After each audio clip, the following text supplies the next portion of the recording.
자, 2021년 서방학개론 기출 해설 특강. 자, 저는 소단계에서 서방학개론을 담당하고 있는 정경문입니다. 자, 이번 2021년 서방학개론 기출 문제를 보게 되면 상당히 변별력 있는 문제가 다수 상당히 많이 출제가 되었다는 점, 그리고 그 이외의 문제들도 종합적 사고를 묻는 문제가 많이 출제가 됐다는 점. 자, 과거와 다른 패턴이죠. 분명 과거에는 거의 대부분 한 50% 이상이 단답 유형이었죠, 그죠? 자, 간단한 단답 유형으로 출제가 되었다라고 하면, 자, 지금 올해 2021년 4월 3일 쳤던, 어저께죠, 그죠? 쳤던 서방학개론 기출 문제를 보게 되면 단답 유형은 없습니다. 단 한 문제도 없다는 것이죠. 대부분 뭡니까? 전반적으로 종합적인 사고를 묻는, 하나의 테마를 가지고 묻더라도 종합적인 내용을 알아야지만이 풀 수 있는 그러한 유형들이 나왔다는 점. 또 간혹 눈에 띄는 것이 단답 유형에 가깝다라고 하지만 대개 보면 좀 구석구석, 그리고 좀 디테일하게 정확하게 구석구석을 알지 못하면 답을 짓기가 상당히 어려운 문제. 자, 그리고 또 과거 패턴에 대해서 과거 패턴과 비교하게 되면 최근의 패턴을 보게 되면 좀 뭐랄까 지문이 상당히 길어졌죠, 그죠? 지문이 상당히 길어졌고, 전반적으로 종합적인 사고를 묻는 문제가 다수 출제됐다는 점. 자, 그래서 요약 위주로, 그리고 기출 위주로 공부를 하신 수험생들은 상당히 올해 시험에서 고전을 해야 될 겁니다. 자, 그래서 앞으로는 서방학개론을 준비함에 있어서도 좀 종합적으로, 좀 폭넓게, 좀 디테일하게 이렇게 준비를 해야지만이 고득점과 할 수 있다. 자, 여기서 말하는 고득점이란 대개 평균적으로 최하 한 80점 이상. 자, 과거에는 주로 서방학개론이나 서방관계법규가 가장 만만한 과목이었죠. 서방공무원 시험에서 가장 만만한 과목이었고, 또 가장 유일하게 만점을 받을 수 있는 과목이 서방학개론과 법규였습니다. 자, 그런데 이제는 역전되었죠, 그죠? 자, 서방학개론과 법규가 쉽게는 만점 받기가 어렵다. 자, 조금 뭡니까? 과대해서 표현을 하게 되면 서방학개론을 만점 받기 위해서는 그만큼 국어, 영어 90 이상 받는 것보다도 힘들 것이다 라고 할 수 있는 상당히 변별력 있게 출제가 되고 있습니다. 자, 불과 한 2, 3년 전, 길게는 한 3, 4년 전까지만 하더라도 단답 유형의 문제가 많이 출제가 되었던 것이 패턴이었는데, 자, 최근 들어서는 점점 더 문제가 좀 지문이 좀 장문화되죠. 길어지고, 또 지문들이 길어지면서 또 종합적인 사고를 묻는, 또 디테일하게, 그죠? 자, 이러한 문제들이 출제가 되었다는 점입니다. 자, 또 과거에 비해서 또 최근 들어서 출제 경향을 보게 되면 주로 계산 문제가 주로 자주 언급이 되고 있다는 점. 특히 계산 문제도 뭡니까? 작년에 한 3문제 출제됐었죠. 자, 이번에는 완벽하게 100% 계산 문제는 한 문제. 자, 그것도 뭡니까? 과거에 출제가 되었던 유형과 아주 똑같은, 그죠? 유형이 그대로 출제되었기 때문에 상당히 변별력은 없다. 자, 그렇지만 끊임없이 계산 문제가 꾸준하게 출제가 되고 있다는 점이 과거 유형과 최근에, 그죠? 기출되는 유형의 차이점입니다. 자, 그러면 자, 전체 어저께 봤던, 그죠? 2021년 4월 3일 썼던 서방학개론.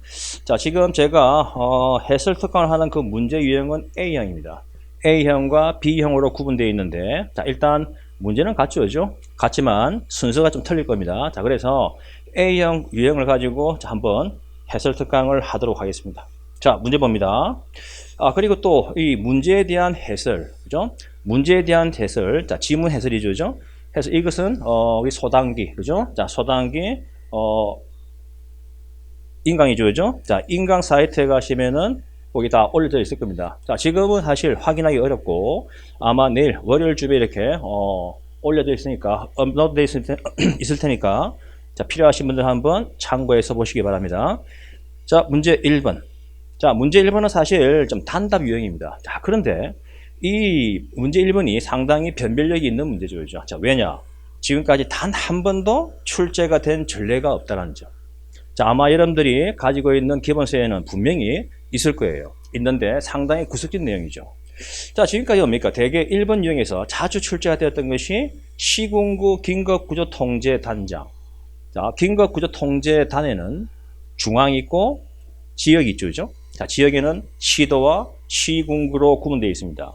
대개 소방청장, 그리고 소방본부장, 소방서장이 긴급구조통제단장이에요. 자, 이러한 유형들, 단답식 이러죠. 자, 이러한 유형들이 지금까지 너무나 많이 출제가 됐는데, 자, 최근 들어서입니까? 주로 문제가 굉장히 디테일화, 그죠? 아주 상세하게 구석진 내용을 정확하게 암기가 되어 있는지, 자, 아는지를 묻는 문제가 나오는데, 바로 1번이 이런 유형입니다. 자, 보겠습니다. 재난 및 안전관리 기본법상 재난 현장에서 시군구 긴급구조통제단장의 긴급구조 현장 지휘 사항을 모두 고른 것은, 자, 일종의 무슨 말이죠? 시군구 긴급구조통제단장은 보통 소방서장입니다.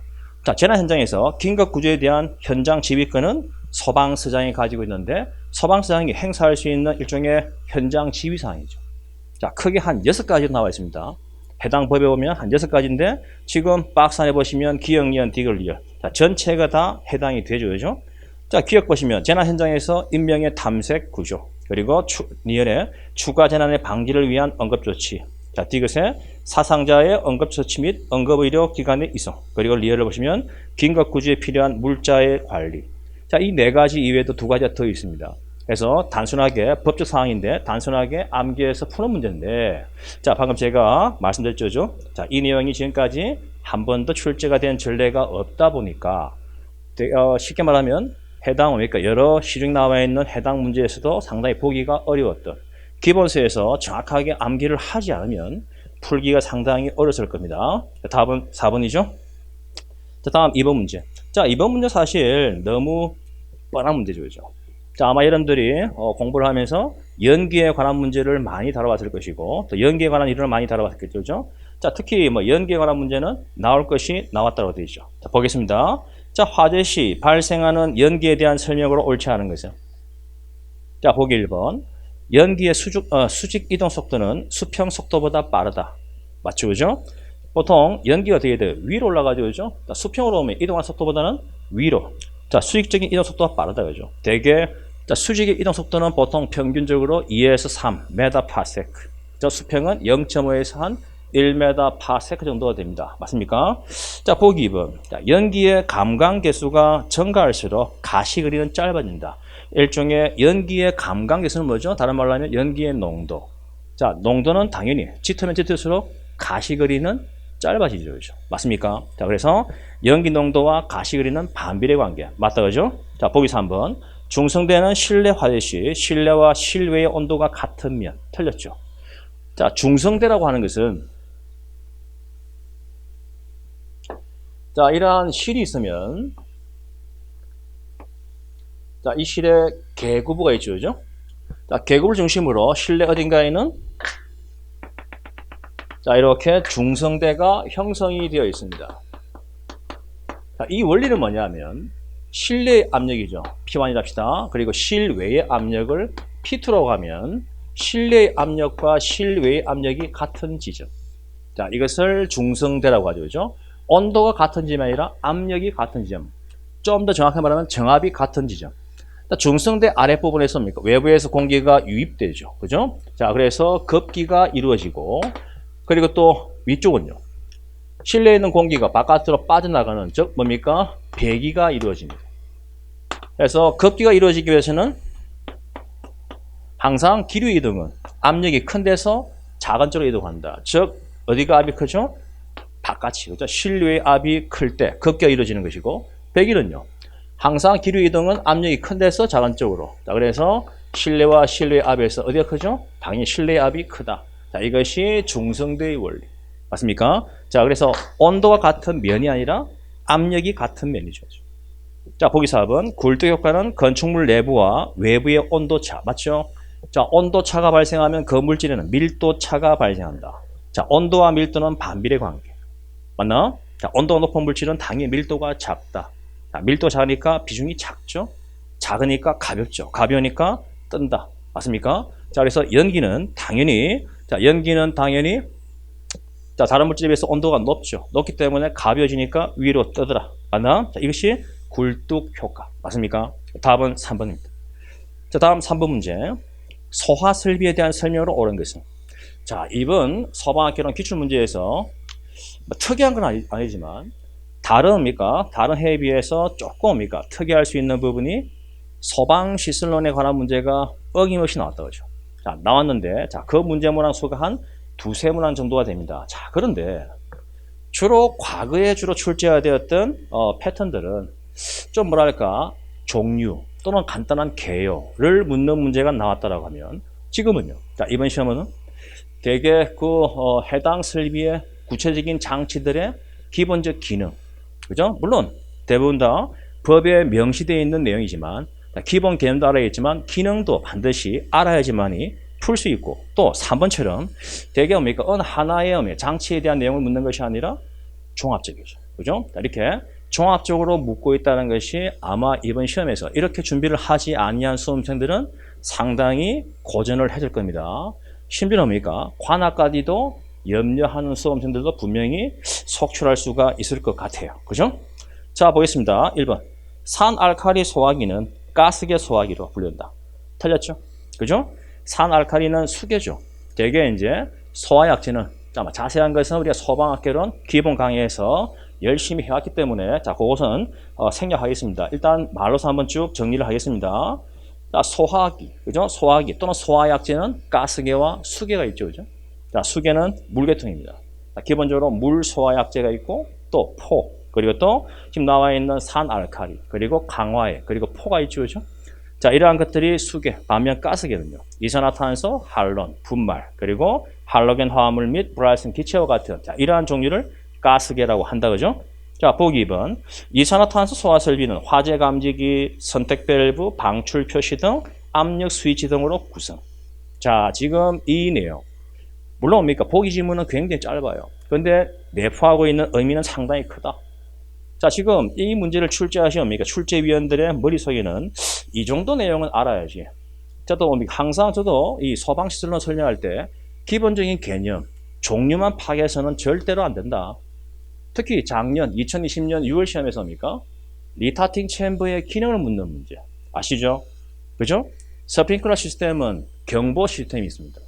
화재 발생을 알리는 시스템이 있죠, 그죠? 자, 그 시스템의 가장 뭡니까? 중심적인 역할을 하는 장치가 바로 리타팅 챔버. 자동 경보 장치의 구성 장치 중 하나가 리타팅 챔버. 이것은 오버를 방지하는 것이죠. 그죠? 자, 오버를 방지하는 기능인데, 자, 이렇게 장려됩니까? 이렇게 아주 뭐랄까, 구체적인 기능을 묻는 문제. 사실 이것은 법에도 없습니다. 그죠? 일반화되어 있는 뭡니까? 어떻게 보면 일반화되어 있는 그 기능을 묻는 문제인데, 이러한 문제 정도가 출제가 되었다. 라고 해서, 올해도 마찬가지, 소방시설에서 분명히 문제가 나올 것인데, 과거 패턴과 분명히 틀린, 그죠? 이러한 유형의 문제가 나오지 않겠느냐라고 봤는데 정확하게 맞아떨어졌죠, 그죠? 자, 지금 2번은 맞죠? 이산화탄소 소화 설비의 구성 장치를 보게 되면 많습니다. 자, 많은데 그 일부가 나와 있죠. 일단 화재 감지기, 그리고 선택 밸브. 선택 밸브는 뭐죠? 방어해야 될 그 구역 또는 대상물을 말 그대로 선택할 수 있는 밸브. 맞습니까? 자, 예를 들어서입니까? 우리 강의실이 있고 옆 강의실이 있습니다. 예를 들어서 우리 강의실에서 화재가 발생했죠. 발생하면 우리 강의실에 이산화탄소 소화 설비, 즉 이산화탄소 분사 헤더가 설치가 되어 있을 겁니다. 자, 이 말은 무슨 말이냐면 초기에 화재를 진압하기 위해서 설치되어 있는 시스템 중에 하나가 이산화탄소 소화 설비죠. 우리 강의실에 화재가 발생했기 때문에 여기서 뭡니까? 화재 감지기가 화재를 감지해서 화재 발생을 알리면 수십 번에서는요. 예를 들어 지금 뭡니까? 901 강의실 되죠. 901 강의실에서 화재가 발생했을 인지해서 901 강의실, 그 하나의 뭐죠? 방어구역입니다. 이 구역을 담당하고 있는 선택 밸브가 있죠. 이 밸브가 개방이 됩니다. 자, 그러면 이 건물 저 지하에서 뭡니까? CO2 약재가 방출되겠죠. 방출하면 전량 방출이 어디로 가죠? 901 강의실에만 전량 방출되어서 조기에 불을 끈다는 것이다. 자, 이때 필요한 것이 선택 밸브, 그죠? 그리고 방출 표시등, 마찬가지, 그죠? 자, 일종의 옥내 소화전 설비에서 옥내 소화전 설비 전용의 펌프가 기동을 하게 되면, 작동을 하게 되면 기동 표시등이 점등되죠. 맞습니까? 자, 그와 마찬가지로 이산화탄소 소화 설비 약재가 방출되기 시작하면 약재 방출 표시등이 어디 있죠? 우리 901 강의실이면 901 강의실 또는 입구에 어딘가에 설치가 되어 있다는 뜻입니다. 아시겠습니까? 그래서 방출 표시등 그리고 압력 스위치 등으로 구성. 자, 이 내용은 또 우리 기본 서류죠. 자, 일종의 저는 정경무 소방학개론. 자, 과거입니까? 올해부터는 금화도감이라는 그 타이틀을 없애기로 했습니다. 자, 그래서 과거에는 금화도감, 정경무, 소방학개론 기본서입니다. 그래서 자, 그 기본서에서 뭡니까? 분명히 이산화탄소 소화설비 편을 보시면은 개통도가 나와 있습니다. 자, 그 개통도에 보시면 전체적인 설치되어 있는 구성장치가 다 표시가 되어 있죠. 자, 그 내용 한번 참조하시고, 자, 보기서 한번 슈퍼바이저리 패널.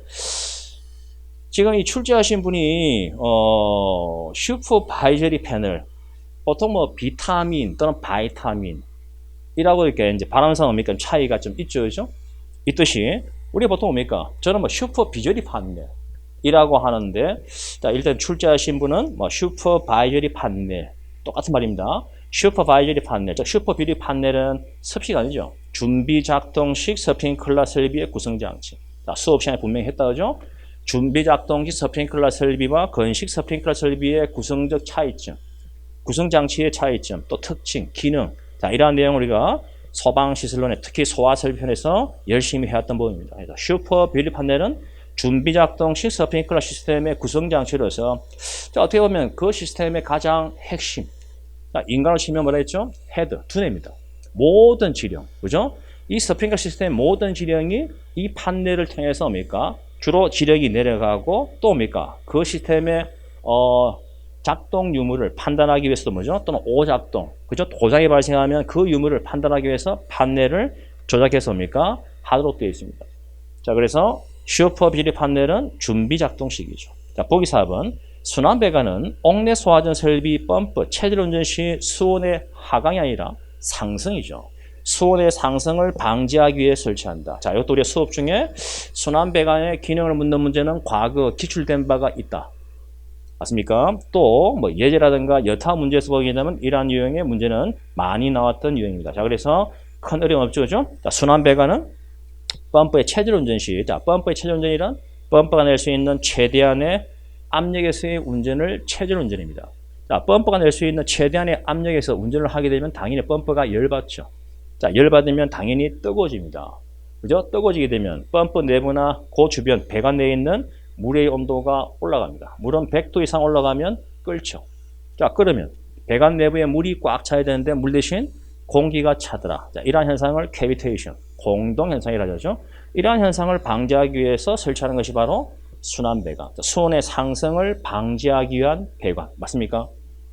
그죠? 자, 답은 2번입니다. 자, 다음 4번 문제. 자, 이것도 사실 뭐 나올 것이 나왔다, 그죠? 대개 이제 소방의 역사. 자, 작년 2020년 6월 시험에서는 소방의 역사에 관한 문제가 2문제. 조금 바란스가 안 맞았죠, 그죠? 사실 2문제는 많다, 그죠? 범위에 비해서. 자, 나오게 되면 한 문제 정도. 자, 안 나와도 크게 뭐라 합니다, 그죠? 나와도 한 문제 정도. 해서 올해 시험도 한 문제 나왔었죠, 그죠? 자, 보겠습니다. 우리나라 소방 역사에 대한 설명으로 옳은 것만 모두 고른 것은. 자, 보기 박스. 자, 고려시대에는, 자, 지금까지 소방의 역사에 관한 문제에서 고려시대를 사실 뭡니까? 뭐 보기 지문이든 좌우지간 하나의 뭡니까? 통으로 묻든 이런 유형의 문제는 사실 나온 전례가 없다. 보통 조선시대 그 이후, 그죠? 정부 수립 이후 여기에 되게 국한되어 있었는데 고려시대라든가 통일신라시대, 삼국시대에 관련되어 있는 소방의 역사에 관한 특징을 이렇게 보기 지문이든, 그죠? 문제든 간에 나온 지문은 거의 없었는데, 자, 이번에 처음이다, 그죠? 자, 고려시대에는 소방을 소재, 맞죠? 자, 우리가 보통 소방이라는 용어를 고려시대 때는 소재, 조선은요, 금화랍니다. 맞습니까? 그리고 갑오경장 개혁, 갑오경장 이후에서 뭡니까? 소방이라는 용어를 썼죠. 그래서 흐름 자체를 보게 되면 소재에서 금화에서 뭡니까? 소방으로 이어졌다, 그죠? 소재란 이 용어는 고려시대. 그리고 화통도감이라는 새로운 직제를 만들어서 화양유를 특별 관리했더라. 자, 이것이 고려시대 금화 제도에 대한 하나의 주요 골자죠, 그죠? 맞습니다. 자, 니은. 조선시대 세종 8년. 맞습니까? 이때가 1426년. 맞나? 1426년 정확하게 2월에 금화도감. 1426년은 세종 즉위 8년 되는 시점. 금화도감이 설치. 자, 의미는 뭐죠? 가지고 있는 뭡니까? 의미는 우리나라 최초의 소방관서. 그러나 오늘날 소방서는 아니다. 그죠? 자, 오늘날 소방서는 뭐죠? 화재가 발생하면 쫓아가서 불을 끌 수 있는 관서. 자, 그런데 금화도감은요. 자, 그러한 기능이 아니죠. 그냥 예방적 기능. 맞습니까? 쉽게 말하면 뭡니까? 하나의 폼이었다, 그죠? 그래서 그렇지만 가지고 있는 뭡니까? 배경은 일종의 우리나라 최초의 서방관서. 맞다, 그죠? 자, 디귿은 경성서방서는 1925년이죠. 1925년 서울 종로에, 그죠? 경성서방서. 자, 지금 뭐죠? 현재 종로서방서의 전신입니다. 자, 리얼 보시면 중앙소방위원회 및 중앙소방청. 자, 이때는 언제죠? 1945년이 아니라 1946년에서 48년. 정부 수립 이후죠. 맞습니까? 이때 뭐죠? 다른 말로 하면 미군 정식입니다. 자, 이 시기에는 사실 뭡니까? 무정부 시대죠. 사실 정부가 어떻게 돼? 서방까지 신경을 쓰기는 너무 어려웠다. 자, 그래서 중앙은 중앙대로, 지방은 지방대로, 자, 너희들이 알아서 관장해라. 이게 뭐죠? 독립된 자치소방이죠. 그래서 1946년에서 48년 이 시점은 독립된 자치소방이 처음으로 시행됐던 시점. 자, 이때 뭡니까? 만들어진 기구가 중앙에는 중앙소방위원회 또는 중앙소방청이 만들어지고, 지방은요, 당연히 지방소방위원회가 있었겠죠, 그죠? 자, 답은 기업관위원회죠. 1번입니다. 그 다음 5번 문제. 자, 이 5번 문제도 1번 문제와 마찬가지로 뭡니까? 제가 이번 시험에서 선정했던 변별력 있는 문제로 보고 있습니다. 자, 여러분들이 백드래프트라는 말은 많이 들어봤을 거예요, 그죠? 자, 그러다 보니까 사실 백드래프트는 뭡니까? 주로 뭐 설명을 하고 설명을 듣다 보고 책을 보다 보면요, 대개 뭡니까? 좀 요약되어 있는 중요한 포인트를 대개 뭡니까? 그냥 불안전 요소, 즉 뭡니까? 공기의 공급이 부족하죠, 그죠? 공기의 공급이 부족해서 갑자기 공기의 공급이 이루어지면 불꽃을 내면서 꽝 하고 폭발하더라. 맞습니까? 이것이 대개 뭡니까? 백드래프트의 가장 기본적 정리입니다. 자, 그런데 이 내용을 뭡니까? 조금 색다르게 뭡니까? 표현되고 있죠, 그죠? 자, 보겠습니다. 자, 백드래프트에 대한 설명으로 옳은 것은, 자, 1번. 불안전요소에 의해 발생된 이산화탄소가 가연물로 작용하여 폭발하는 현상. 맞죠? 그래서 불안전요소이기 때문에 뭡니까? 여기에 이제 내포되어 있는 말은 뭐죠? 자, 백드래프트의 발생 조건 중에 하나가 산소 부족입니다. 자, 산소의 공급이 부족해야지 불안전을 띠게 되죠. 자, 불안전을 띠게 되면 당연히 일산화탄소가 주로 많이 발생하고, 또 있죠? 탄소 밀입자들이 많이 발생합니다. 이것이 뭐죠? 이것이 주변에 있는 뭡니까? 산소와 반응해서, 이 말은 뭡니까? 일산화탄소가 뭘로 바뀌었죠? 가연물로 변화되어서. 물론 일산화탄소는 가연물 맞습니다. 그래서 주변의 산소와 반응해서 폭발하는 현상. 이것이 뭡니까? 백드래프트. 맞다, 그죠? 자, 보기 2번.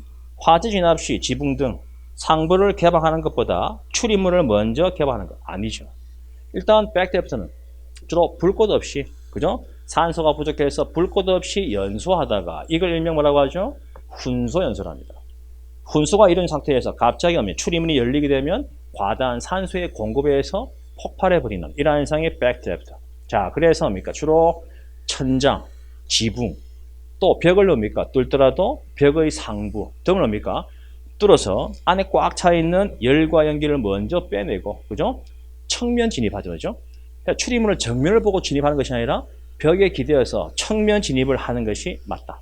맞습니까? 자, 그래서 출입문을 먼저 개방하는 것이 아니라 상부, 천장이나 지붕을 먼저 개방해서 실내에 꽉 차 있는 열광기를 빼낸다. 일명 이걸 수직 배연이죠, 그죠? 자, 보기 3번. 밀폐된 실내에서. 맞습니다. 일단 백드래프트 현상의 주로 조건 중에 하나가 뭐죠? 밀폐된 공간. 자, 밀폐되었기 때문에 외부에서 뭡니까? 산소의 공급이 제한되죠. 실내에 있는 공기를 계속 쓰다 보면 실내 공기 공급은 줄어듭니다. 맞습니까? 자, 밀폐된 실내에서 발생되는 현상으로 출입문을 한 번에 완전히 개방하여 연기를 일순간 배출, 털렸죠, 그죠? 출입문을 열어서 배출하는 것이 아니라 뭡니까? 주로 지붕이나, 그죠? 천장을 개방해서 수직 배연한 것이 맞다. 자, 보기 4번. 연료 지변 화재가 진행되고 있는 공간에. 자, 지금 이게 시기적인 문제죠, 그죠? 연료 지변 화재는 뭐예요? 연료 지변이란 공기의 공급이 충분한 상태의 화재 유형을 연료 지변입니다. 주로 연료 지변 화재는 주로 어느 시기냐? 주로 성장기 이전 단계. 맞습니까? 성장기 이전 단계 때 주로 나타날 수 있는 화재 유형이 연료 지변입니다. 자, 여러분들 아시다시피 백드래프트는요, 주로 시기가 언제죠? 주로 뭡니까? 일반적인 시기는 종기, 최성기 이후 종기입니다. 맞습니까? 자, 그래서 연료형 지변이 아니라 뭐죠? 백드래프트는 환기 지변이죠. 환기 지변 화재는 대개 산소의 공급이 불충분할 때 나타날 수 있는 화재 유형이죠. 맞나? 자, 그래서 플래시 오브 이후, 그죠? 최성기 이후 또는 뭡니까? 내화 건축물 화재 성상은 주로 환기 지병입니다. 반면 연료 지병은요, 목조 건축물 화재 성상을 띠고 있죠. 맞습니까? 자, 자세한 것은 또 마찬가지 기본서 강의에서 기본서에서 한번 정리를 또 할 수가 또 있습니다. 자, 해서 답은 1번이 맞죠. 그죠? 자, 다음 6번 문제. 위험물의 종류에 따른 소화 방법으로 옳지 않은 것은, 자, 뭐 가장 뭐랄까 지금까지 많이 나왔던 그 유형들이죠. 답은 1번이 틀렸죠. 그죠? 제1류 위험물인 알칼리 검색의 과산화물은 물을 사용한다. 틀렸습니다. 주로 제1류 위험물의 소화법은 물로 인한 냉각 소화라고 하지만 단 무기 과산화물, 무기 과산화물류에는 알칼리 금속의 과산화물이 있고 알칼리 금속 이외의 과산화물이 있다. 그지? 맞나? 특히 알칼리 금속의 과산화물이 물과 아주 불편한 관계, 금속 물질이죠. 자, 절대로 물을 접하면 안 되는 성질의 물질입니다. 맞습니까? 알칼리 금속의 과산화물은 주로 건조사에 의한 질식이죠. 답은 1번입니다. 자, 나머지 2, 3, 4는 뭐 익히 알고 있죠. 넘어가겠습니다. 7번 문제. 자, 7번 문제는 뭐예요? 또 작년 2020년 6월 시험에서 출제가 되었던 유형과 똑같죠. 그죠? 자, 화재 조사 및 보고 규정. 자, 여기에는 또 그래서 화재의 분류는 크게 세 가지가 있죠. 즉 쉽게 말하면 뭡니까? 다시 표현하면 상급 기관으로, 그죠? 여기서 상급 기관이란 소방본부, 그죠? 소방본부 또는 소방서에서 소방청으로 보고를 해야 될 화재, 일명 긴급 상황 보고입니다. 긴급 상황 보고를 해야 될 화재의 종류는 대형, 중요, 특수 세 가지가 있습니다. 자, 그 중에 특수 화재에 해당하지 않는 것은 2번이죠. 이재민 100명 이상은 뭐죠? 그런 중요 화재죠.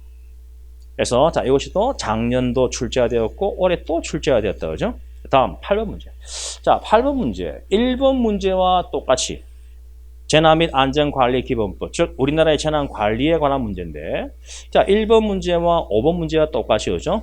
자, 제가 보기에는 이번 시험에서 뭡니까? 가장 또 변별력 있는 문제 중에 하나가 또 8번 문제입니다. 자, 이번에 재난 파트의 문제가 한 3문제 정도 출제가 된 걸로 알고 있는데, 과거에는 주로 뭡니까? 좀 판에 박힌 문제들이 출제됐다면 올해 3문제는요, 상당히 변별력이 높다. 물론 책에는 다 있는 내용이죠. 있지만 상당히 좀 눈에 가지 않는, 그죠? 여러분들이 책을 볼 때 좀 꼼꼼하게 디테일하게 이렇게 정리가 잘 되지 아니할 수 있는 내용, 스쳐 지나갈 수 있는 내용들이 주로 출제가 되었다는 점이 상당히, 그죠? 변별력이 있습니다. 자, 보겠습니다. 재난 및 안전관리 기본법에 대한 내용이다. 가로 안에 들어갈 용어로 옳은 것은. 자, 지금 그 박스 안에 있는 이 내용은요. 자, 얼핏 보게 되면 아마 여러분들이 작년에도 출제가 되었지만 얼핏 보면은 특별 재난 지역의 선포에 관련되어 있는 내용이겠지 생각하면 큰 오산. 그죠? 자, 그랬다면 뭡니까? 답은 3번으로 이렇게 오답이 나올 수 있습니다. 자, 근데 그 박스 안에 있는 내용을 잘 보시면요. 이거는 재난 사태 선포에 관한 내용이죠. 그죠? 자, 재난 사태 선포에 관한 내용이다. 자, 박스 봅니다.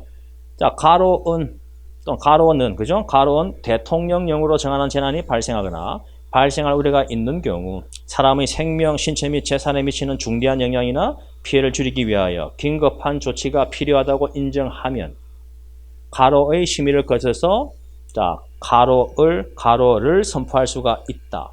이것은 특별 재난 지역의 선포에 관한 내용이 아니라 재난 사태 선포에 관한 내용입니다. 그래서 자, 누구죠? 행정안전부 장관은 자, 심의는요. 중앙위원회, 그죠? 중앙안전관리위원회 심의를 거쳐서 자, 누가 선포할 수 있죠? 그죠? 행정안전부장이 선포할 수 있는데 뭘 선포하는 거야? 재난 사태를 선포할 수가 있다. 아시겠죠? 자, 지금까지는 대개 이런 유형은 특별 재난 지역에 관한 문제가 주로 출제가 되었다라고 하면 자, 이번 시험은요. 재난 사태 선포에 관한 문제란 점이 특이한 점입니다. 답은 2번이죠. 자, 다음 9번 문제. 소방 조직의 원리에 해당하지 않는 것은 자, 이것도 우리가 책에서 많이 봤죠, 그죠? 답은 3번이죠. 명령 분산의 원리가 아니라 명령계 통일의 원리죠. 분산이 아니라 통일의 원리. 답은 3번입니다. 자, 구체적인 내용은 자, 나중에 기본서를 통해서 한번 또 볼 수 있도록. 그리고 또 내일쯤에 이제 올라갈 수 있는 지문 해설이 있죠, 그죠? 자, 지문 해설에서 한번 확인을 할 수 있도록 하십시오. 다음 10번 문제. 자, 10번 문제도 제가 이번 시험에서 좀 변별력 있는 문제로 또 이렇게 꼽고 있습니다. 블레비 현상에 대한 내용은 여러분들이 아마 책에서도 많이 봤을 거예요, 그죠? 자, 그런데 이 블레비 현상에 대해서 좀 더 뭡니까? 구체적인, 그죠? 얼마나 정확하게 구체적으로 알고 있는지를 묻는 문제예요. 자, 보겠습니다. 블레비 현상의 특징으로 옳지 않은 것은, 자, 보기 1번. 액화가스 저장 탱크에서 일어날 수 있다는 점에서 정기온 폭발과 같다. 맞죠, 그죠? 대개는 뭡니까? 전기온 폭발 현상과 아주 유사하게 나타나기도 한다라는 것이 정확한 표현이에요. 맞습니다. 자, 보기 2번. 액화가스 저장 탱크에서 물리적 폭발이 순간적으로 화학적 폭발로 이어지는 현상이다. 말들이 많죠, 그죠? 사실 블레비 현상이 물리적이냐 화학적이냐 이렇게 이제 분리를 묻는 문제에서 보면 대개 뭡니까? 보면 중론이 물리적 폭발이죠. 저도 그렇게 보고 있습니다. 대개 이제 물리적 폭발은 뭡니까? 주로 이 블레비 현상이라는 것은 주로 액화가스를 저장하고 있는 탱크 있죠. 보통 뭐 가장 대표적으로 뭐죠? 뭐 LPG나 LNG와 같은 자 이런 액화가스인데 이것이 뭡니까? 열을 받게 되면 자 뭐가 발생하죠? 당연히 전기가 해서 액체가 뭘로 바뀌었죠? 기체, 기화되었습니다. 상의 변화. 맞나? 이게 뭐죠? 이게 하나의 뭡니까? 물리적 변화입니다. 맞습니까? 대개 이렇게 이제 물리적 변화에 의해서 주로 뭡니까? 화학적 작용에서 뭡니까? 마구 바깥으로 분출하는 이러한 현상이 뭡니까? 간단히 말하면 이러한 현상이 바로 블레비다. 그죠? 자, 그래서 대개 뭡니까? 이 폭발을 뭡니까? 일으키게 대한 주된 요인은 뭐죠? 대개 상의 변화. 이 발생된 이 전기가 마구 뭡니까? 왕성한 활동에서 이 탱크의 뭐랄까 일종의 인장 강도, 탱크가 견딜 수 있는 그 압력 이상의 압력이 발생하면 마구 뭡니까? 터져 나오는, 분출이 나오는 이러한 현상을 블레비라고 합니다. 자, 그래서 대개 이 블레비는 물리적 폭발이라고도 하지만 좀 더 정확하게 말하면요. 물리적 폭발이 뭘로 하죠? 물리적 변화가 또 무슨 작용이죠? 화학적 작용에 의해서 뭡니까? 나타날 수 있는 현상이 블레비예요. 자, 요걸 조금 더 뭡니까? 다르게 표현하면 액체가 기체로 이건 뭐죠? 쉽게 말하면 물리적 폭발의 종류 중에 뭐가 있지? 전기 폭발이 있죠. 블레비 현상은 다른 말로 하면 전기 폭발. 전기 폭발이 뭘로? 가스가 막 분출하죠. 가스 폭발로 이어지는, 그죠? 가스 폭발로 이어지는 이러한 현상, 이걸 뭐라 합니까? 이것을 블레비랍니다. 맞나? 그래서 전기 폭발은 뭐죠? 물리적 폭발이죠. 이것이 무엇으로? 화학적 폭발로 이어지는 현상. 이것이 바로 블레비 현상이 되죠. 아주 그죠? 정확하게 이제 이 내용을 알고 있는지를 묻고 있는 내용입니다. 자, 보기서 한번. 블레비의 규모는 파열 시 액체의 기화량의 차이가 있으나, 그죠? 탱크 용량의 차이가 당연히 있죠. 발생된 전기량, 그죠? 기화량이죠. 이 말은 뭡니까? 탱크 용량이 그만큼 크면 어떻게 돼요? 그만큼 전기량도 많을 것이고, 전기량이 그만큼 많으면 어떻게 돼요? 그만큼 블레비 현상의 규모도 그죠? 크고 작음의 차이가 있겠죠. 그래서 분명히 영향을 준다 그죠. 자, 보기 4번. 직접 열을 받은 부분이 액화가스 저장 탱크의 인장 강도를 초과할 경우, 이 말이죠. 발생된 전기가 그죠? 왕성한 분자 활동을 하다 보면 마구 뭡니까? 탱크 척판을 그죠? 철판을 마구 밀어 제낍니다. 이때 뭡니까? 대개는요. 탱크는 발생된 이 전기압을 충분히 제어할 수 있는 제어 장치가 있는데 그 제어 장치가 제어할 수 있는 압력보다 더 뭡니까? 높은 압력으로 초과하게 되면 못 견디죠? 못 견디면 어떻게 돼요? 연성 파괴가 일어나게 되고 버린 틈을 통해서 발생된 전기가 바깥으로 분출하면서 폭발로 이어지죠. 그죠? 이러한 현상이 블레비입니다. 그래서 답은 3번이죠. 자, 다음 11번 문제. 자, 이 11번 문제도 뭡니까? 지금 또 2번 문제에서 제가 자, 꼽고 있는 일종의 뭐랄까 변별력 있는 문제죠. 물론 여러분들이 포혼합장치, 포혼합 방식 보통 뭡니까? 한 4가지 정도가 주로 많이 그런되고 있죠. 범퍼 프로포셔널, 라인 프로포셔널, 프레저 프로포셔널, 프레저 사이드 프로포셔널. 그죠? 자, 지금까지 뭡니까? 주로 문제가 나왔던 것은 간단한 기본 개념을 묻는 문제, 정의를 묻는 문제가 주로 출제가 되었는데, 자, 11번은요. 조금 여러분들이 봤을 때 상당히 의외성일 겁니다. 자, 그러나 분명히 뭡니까? 정의를 설명할 때 뭡니까? 분명히 우리 또 수업 중에 그림을 통해서 자, 이렇게 원리를 이해하십시오. 그래서 이렇게 뭐 주로 출제가 될 수도 있다라고 이렇게 주로 이야기를 합니다. 주로 이제 문제 풀이 때, 그죠? 자, 보게 되면 사실 이 문제도 상당히 변별력이 있죠. 그죠? 자, 일단 답은 2번입니다. 펌프 프로포셔널 방식에는 주로 뭡니까? 펌프의 토출척과 흡입척. 자, 이런 유형이죠.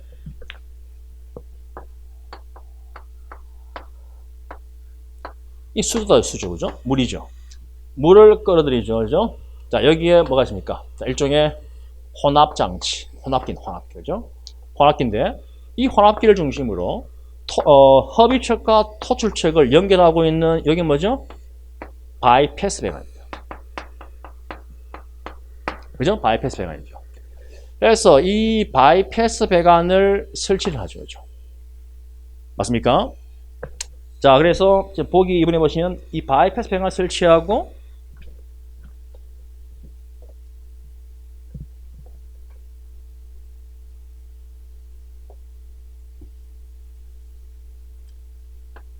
자, 바이패스 배관을 설치해서 이 바이패스 배관 사항이 뭡니까? 혼합기 설치하죠. 그죠? 그리고 이 혼합기와 연결되어 있는 것이 뭡니까? 일종의 원액 펌프. 그래서 원액 농도 조정 밸브겠죠. 그죠? 자, 원액 농도 조정 밸브. 그래서 자, 원액 펌프가 설치되겠죠. 자, 그래서 이 토출척과 그리고 아니죠? 자, 요렇게 다시 한번 하겠습니다. 흡입척과 토출척을 연결하고 있는 바이패스 배관. 그죠? 요게. 자, 여기에 뭐가 있죠? 혼합기가 설치합니다. 그래서 이 방식인데, 자, 원리가 이렇다. 그죠? 그래서 키포인트는 뭐냐면, 펌프의 흡입척과 토출척을 연결하고 있는 바이패스 배관상에 뭘 설치하죠? 혼합기를 설치해서 원액과 물을 혼합하는 방식. 자, 이것이 2번이죠. 자, 보기 1번은 라인 프로포셔널 방식이에요. 그죠? 라인 프로포셔널 방식. 벤출이 간의 벤출이 작용에 의해. 그죠? 자, 그리고 보기 3번은 프레저 프로포셔널 방식. 자, 프레저 프로포셔널 방식. 자, 이것은 뭡니까? 벤출이 간의 벤출이 작용과 펌프 가압수에 의해 원액과 물을 혼합하는 방식인데, 자, 지금 그 다이아프램이 뭐냐면 이런 논리예요.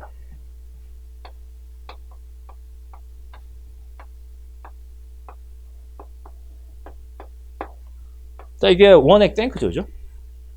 자, 원액 탱크 안에 다이아프램은 뭡니까?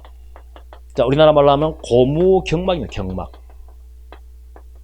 수축력이 있는. 자, 여기에 모세관이 또 연결되어 있죠, 모세관이. 펌프가 물을 끌어다가 보냅니다. 그래서 물이 어떻게 돼요? 이 모세관을 통해서 들어가죠. 들어가게 되면 일정량 뭡니까? 원액이 꽉 차 있는 상태에서 물이 들어가면 어떻게 될까? 이 물 때문에 이 경막이 수축해요. 자, 물이 들어간다는 말입니까? 그만큼 압을 가압시키는 거죠. 가압되는 만큼 이 경막이 수축하면 수축이 있어야 돼. 수축되는 만큼 원액을 짜냅니다. 그래서 이 원액과 물을 혼합해서 뭡니까? 이 이유는요, 수용액으로 흘러간다. 자, 이것이 뭐죠? 이것이 프레저 프로포셔널 방식. 자, 그러니까 보기 4번은 프레저 사이드 프로포셔널 방식이죠. 자, 프레저 사이드 프로포셔널 방식은 뭡니까? 이건 기본적으로 특징이 원액 가압 펌프. 그죠? 원액 펌프가 별도로 설치가 되어 있다는 점이 특징이죠. 자, 해서 답은 2번입니다. 상당히 변별력이 있다. 상당히 또 처음 보는 분들도 아마 많을 거예요. 그죠? 자, 다음 12번. 자, 이 사실 또 변별력 있는 문제죠. 그죠? 사실 이것도 작년 2020년 6월 시험에서 출제가 되었던 유형과 같습니다. 최근 들어서입니까? 자주 언급이 되고 있는 것이 바로 재난관리 4단계. 재난관리 4단계별 일종의 주요 정책과 활동에 관한 문제죠. 그죠? 자, 12번 보겠습니다. 재난 및 안전관리 기본법상 재난관리 단계별 조치 사항의 연결이 옳지 않은 것은 답은 3번이죠. 특별 재난지역의 선포는요, 이것은 대응이 아니라 복구. 맞습니까? 복구 단계에서 할 수 있는 일종의 정책적 활동. 답은 3번입니다. 자, 다음 넘어가죠. 13번 문제. 자, 13번 문제가 굉장히 생소하죠. 자, 생소한데, 자, 최소 산소 농도 MOC에 대한 내용입니다. 그죠? 그래서 이게 산소 MOC 또는 뭡니까? 뭐 리미티드에서 LOC라고 하죠. 그죠? 그래서 특히 최소 산소 농도에 관한 내용은 여러분이 반드시 꼭 알고 가셔야 될 것이 뭐냐면 이론 산소량 또는 필요 산소량을 산출하는 내용을 알아야 됩니다. 그죠? 또 뭡니까? 일종의 그 최소 산소 농도를 우리가 알고 싶어하는 그 해당 가연성 가스의 연소 범위를 또 반드시 알아야 되겠죠. 자, 그래서 최소 산소 농도 MOC를 합시다. 자, 이것은 자, 어떻게 산출되죠? 이것은 이론 또는 뭡니까? 필요, 그죠? 산소량 곱하기. 자, 그 가연성 가스의 뭡니까? 가연성 가스의 연소 범위. 연소 범위에 뭡니까? 반드시 하한계를 알아야 합니다. 하한값. 그래서 최소 산소 농도는 최소 산소 농도를 알기 위해서 꼭 필요할 수 있는 요소는 뭐죠? 일종의 가연성 가스가 완전 연소, 그죠? 가연성 가스 1세제곱미터, 1몰 또는 1세제곱미터가 완전 연소하는데 필요한 이론적인 또는 필요적인 산소량과 뭐죠? 뭘 알아야 됩니까? 그 가연성 가스의 연소 범위, 폭발 범위, 하한값을 반드시 알아야지만이 산출할 수 있는 뭡니까? 농도. 이게 뭐죠? 최소 산소 농도죠. 맞습니까? 자, 그래서 보기 1번. 연소의 하한계에 의해 틀렸죠? 하한계입니다. 연소의 하한계에 의해 최소 산소 농도가 결정된다. 맞죠? 그죠? 여기 보시면 연소의 하한계. 자, 그 다음 보기 2번. 연소할 때 화염이 전파되는데 필요한 임계 산소 농도를 말한다. 맞습니다. 그죠? 일종의 가연성 가스가, 그죠? 연소하기 위해서. 또 뭡니까? 화염 연소. 그죠? 화염 연소하기 위해서 필요한 산소의 최소 농도를 의미하는 것이 최소 산소 농도. 자, 보기 3번. 완전 연소 반응식의 산소 몰수에 의해 결정된다. 맞죠? 산소의 몰수, 이겁니다. 이론 산소량이죠. 그래서 자, 가연성 가스 1세제곱미터, 1몰이 완전 연소하는데 필요한, 또는 뭡니까? 필요한, 이론적으로 필요한 산소량. 이거 뭐죠? 이게 산소의 몰수죠. 산소의 몰수와 뭐, 연소 범위 하한값에 의해 결정될 수 있는 게 뭐야? MOC, 그죠? 그래서 최소 산소 농도. 자, 보기 4번. 프로판 가스 1몰이 완전 연소하는데 필요한 최소 산소 농도는 10.5%이다. 맞죠? 맞습니까? 자, 프로판 가스는 C3H8이다, 그죠? 이 1몰이 완전 연소하기 위해서 필요한 산소 농도, 자, 산소량은 얼마죠? 5몰이죠. 맞나? 자, 그리고 또 뭐 완전 연소니까 이산화탄소와 그리고 수증기가 나오죠, 그죠? 그래서 이산화탄소는 몇 개? 3개. 맞아요? 맞나? 그리고 또, 자, H2O는요. 이건 뭐와 같죠? 4분의, 그죠? 이 수소의 개수 8이죠? 4분의 8이니까 2. 그래서 요거 5개의 산소가 필요하다. 즉 뭡니까?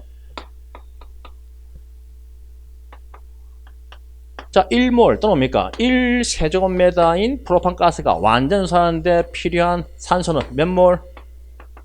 5몰이 필요하죠. 또는 뭡니까? 5세제곱미터가 필요하다. 이 말입니다. 그래서 이 산소의 이 개수 5는 어떻게 나왔죠? 이거 어떻게 나온 거죠? 요 값은 탄소수 몇 개? 3개죠. 3 플러스 그리고 자, 수소의 뭡니까? 수의 뭐죠? 나누기 2. 맞나? 아니죠? 나누기 4다, 그죠? 자, 그렇게 해서 얼마예요? 그래서 나온 게 뭡니까? 5입니다, 5. 자, 이것이 뭐지? 이론 산소량입니다. 그래서 이론 산소량 5 곱하기, 그죠? 자, MOC 5 곱하기 또 뭘 알아야죠? 프로판 가스의 뭐 연소 범위를 알아야 돼. 그래서 연소 범위가 어떻게 되죠? 2.1에서 9.5다, 그죠? 그래서 2.1에서 9.5. 뭘 합니까? 하한값이죠. 그래서 2.1. 그래서 얼마 나온다? 10.5%가 나온다. 그래서 여러분들은 또 프로판 가스 이외에도 메탄이나 부탄 같은 자, 이러한 물질들의 일종의 MOC에 대한 값을 산출도 한번 해봅니다. 답은 1번이죠. 자, 다음 14번.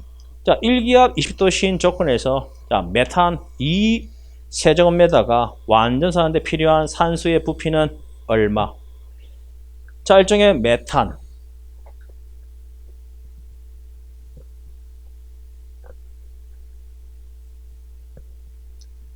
자, 메탄의 완전 연소 반응식 봅시다. 자, 메탄의 분자식은 CH4, 그죠?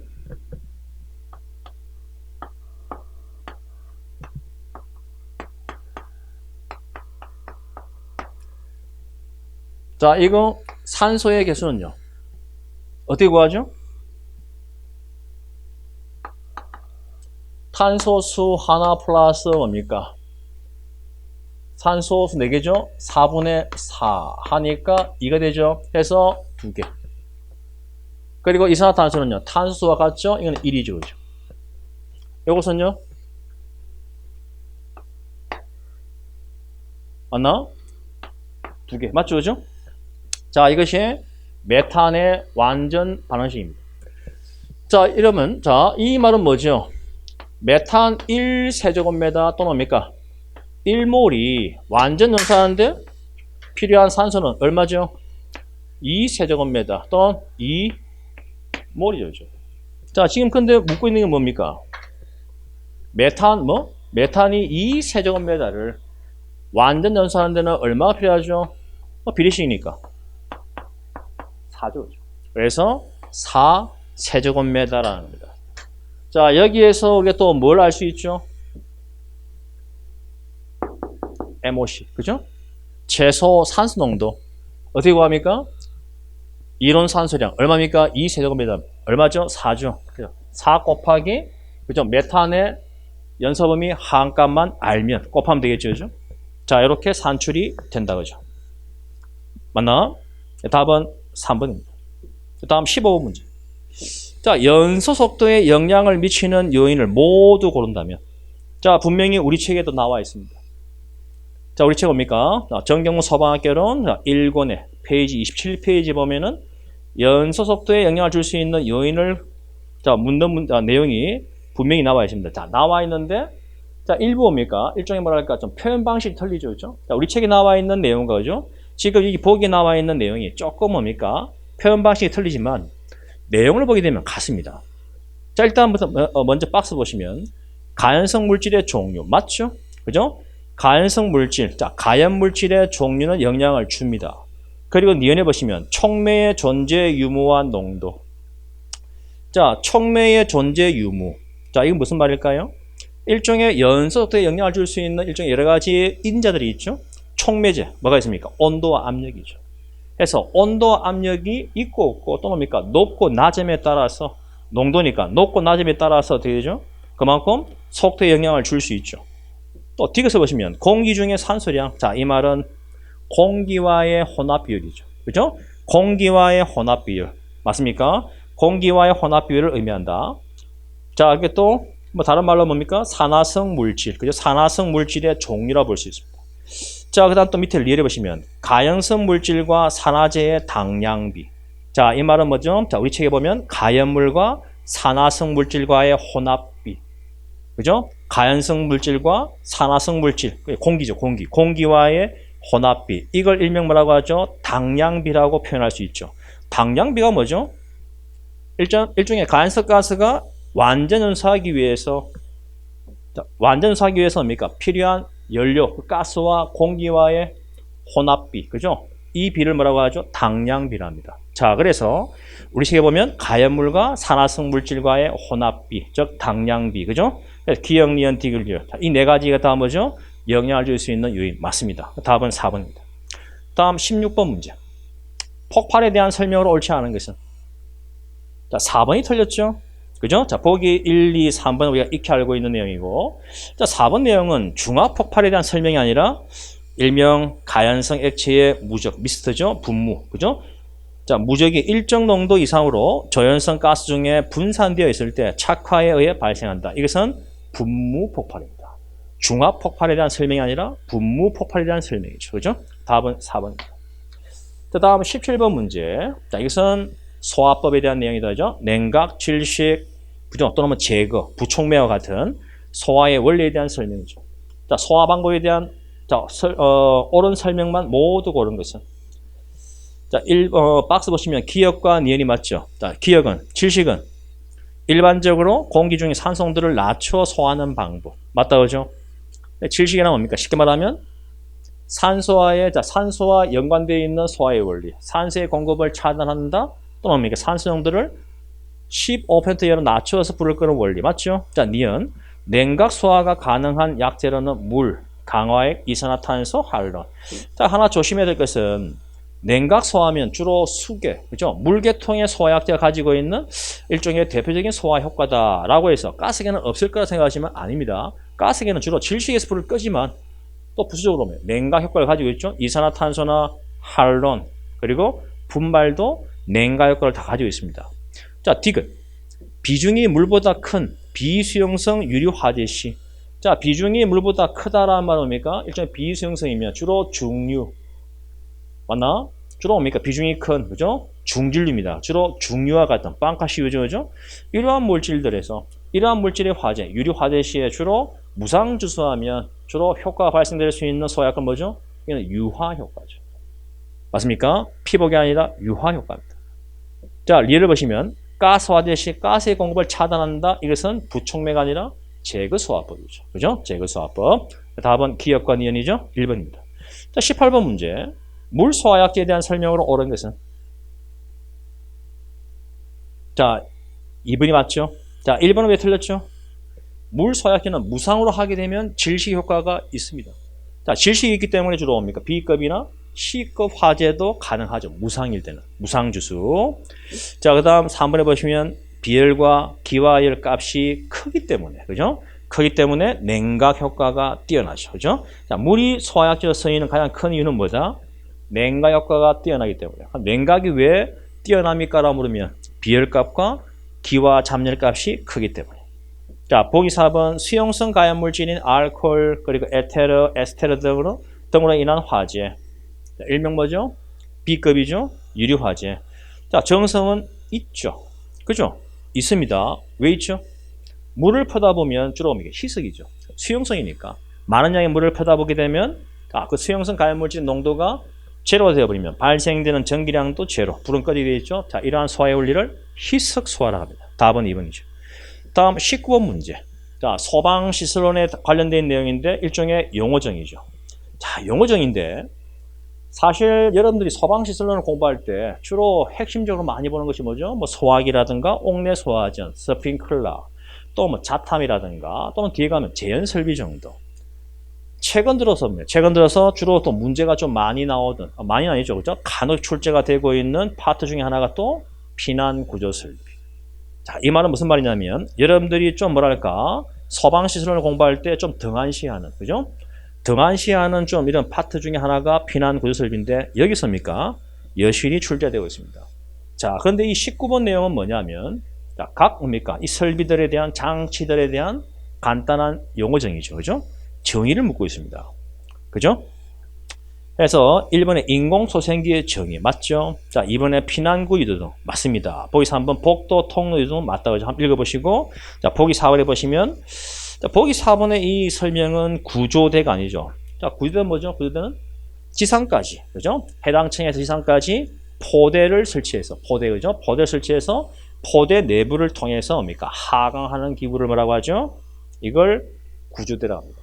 맞습니까? 여기는 이제 경사 하강식이 있고 수직 하강식이 있다 그죠? 지금 보기 4번은 뭐죠? 보기 4번 설명. 사람의 몸무게에 의해 자동적으로 하강한다. 이는 뭐죠? 완강기죠. 그죠? 완강기인데 자, 내려서면 스스로 상승하여 연속적으로 사용할 수 있다. 이 포인트죠? 연속적으로 사용할 수 있다. 이는 완강기에 대한 설명입니다. 자, 반면 연속적으로 사용할 수 없다. 즉 일형은 뭐죠? 이것은 간이 완강기죠. 알겠나? 자, 그래서 보기 4번은 완강기에 대한 설명입니다. 다음 20번 문제. 실내 화재의 진행 과정을 설명한 내용으로 옳지 않은 것은 제가 누누이 건축물 화재편에서 설명할 때 각 단계별, 그죠? 화재 진행 과정의 그 각 단계별 간단한 특징들을 분명히 섭렵을 하고 계셔야 된다. 그래서 이런 문제의 유형이 어떻게 보면 건축물 화재편에서도 가장 고난도의 문제가 될 수도 있다. 해서 자, 출제가 되었었죠. 봅시다. 자, 보기 1번 발화기. 발화기는 대개 여러분들이 익히 알고 있는 초기 단계. 그죠? 초기 단계. 자, 건물 내 가구 등이 독립연소하고 맞습니다. 그래서 일부의 가연물질에서입니까? 군데군데 독립연소하는 것이 발화기. 맞죠? 그리고 다른 건물로의 연소 위험성이 없다. 맞다, 그죠? 자, 보기 2번. 성장기. 일종의 연료 지배형 화재죠, 그죠? 자, 화재 진행이 급격히 이루어지고, 계급에서 많은 양의 공기가 유입되죠. 그죠? 시커먼 연기가 계곡을 통해서 바깥으로 분출한다. 해서 성장기는 다르게 표현하면 연료 지배형 화재 유형이기 때문에 특징이 뭐죠? 연료 지배형은 공기 공급이 충분하다. 맞습니까? 자, 반면 보기 3번. 최성기. 산소가 부족하여. 자, 요거 여러분들이 최성기가 활활 잘 타는 단계인데 왜 산소가 부족할까?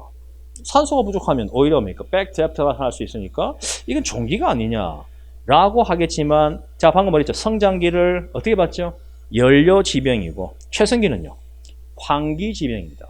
환기 지병이기 때문에 성장기에 비해서입니까? 공기 공급이 불충분한 상태의 화재예요. 그걸 지금 의미하는 거죠. 산소가 부족하여 연소되지 않는 가스가 다량 발생하는 단계. 맞죠? 자, 보기 4번. 감태기. 자, 감태기는 지붕이나 벽, 대들보나 기둥이 무너진다. 자, 이 내용은 맞죠? 맞는데 열 발생률은 줄어들죠. 맞나? 열의 발생은 뭡니까? 최성기 때가 가장 셉니다. 그죠? 많이 발생하는 것이고, 자, 대개 이제 감태기 때는 열 발생률이 감소하죠. 그죠? 그리고 화색가 감소하고, 연기색은 주로 흑색에서 백색으로 바뀌는 단계. 자, 그래서 답은 4번입니다.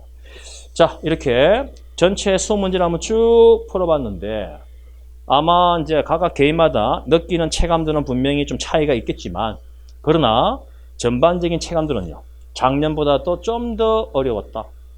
그래서 아마 제가 지금 국어, 영어, 그죠? 다른 과목의 수준을 제가 일단 전공이 아니기 때문에 잘 판가름 안 되지만, 사실 소방학개론이 자, 이번 시험에 좀 당락을 좌우할 수 있는, 물론 뭡니까? 지금까지도 아직까지 그 선택 과목이다 보니까 조정 들어가면 또 판약이 틀릴 수 있습니다.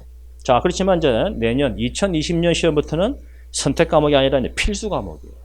그래서 여러분들이 잘 생각하셔야 됩니다. 이 정도 수준. 자, 분명히 이제 앞으로 이제 가면 갈수록 소방학개론 문제는 더욱더 진화되고 어려워질 거예요. 자, 그래서 여러분들이 어떻게 공부해야 된다는 거. 그죠? 어디서입니까? 어떻게, 뭘 가지고 어떻게 공부를 해야 된다는 것을 반드시 염두에 두셔야 되고, 선택을 잘 하셔서, 자, 내년 시험은, 자, 실패 없이, 그죠? 최소한입니까? 소방학개론 때문에, 아, 이번에 실패봤다. 자, 그런, 뭐랄까, 감은 갖지 않도록 할 수 있도록. 자, 그래서, 소방학개론, 자, 2021년 소방학개론 기출 해설 강은, 자, 여기서 마치도록 하겠습니다.